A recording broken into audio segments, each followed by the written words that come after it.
मजुरीवाढीच्या प्रमुख मागणीसाठी खर्चीवाले यंत्रमागधारकांनी सुरू केलेल्या यंत्रमाग बंद आंदोलनाची व्याप्ती आता शहर भागातही वाढू लागली आहे। सोमवारी जुना चंदूर रोड परिसरात आंदोलकांनी रॅली काढून यंत्रमाग कारखाने बंद ठेवण्याचे आवाहन केले। या आवाहनाला प्रतिसाद देत अनेक यंत्रमागधारकांनी आपले कारखाने बंद ठेवले असून आंदोलनाची तीव्रता दिवसेंदिवस वाढताना दिसत आहे। गेल्या 13 वर्षांपासून खर्चीवाले यंत्रमागधारकांच्या मजुरीत कोणतीही वाढ झालेली नसल्याने संताप व्यक्त केला जात आहे।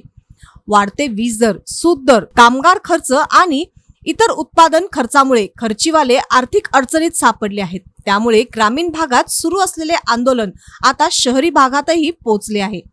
दरम्यान आमदार राहुल आवाडे यांनी यंत्रमाग कारखाने बंद न करण्याचे आवाहन केले होते।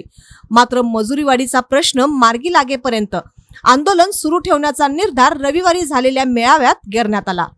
त्यानुसार सोमवारी सकाळी नंदकुमार लोखंडे आणि शहाजी भोसले यांच्या नेतृत्वाखाली जुना चंदूर रोड परिसरात रॅली काढण्यात आली।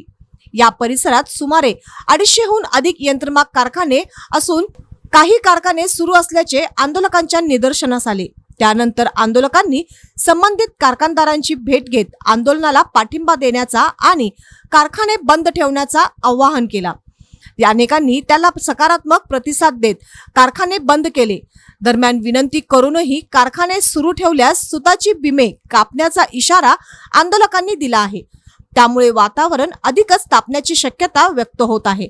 आंदोलनाचा विस्तार शहर भागात वाढत असताना प्रशासन आणि संबंधित घटकांकडून अद्याप कोणताही ठोस तोडगा निघालेला नाही।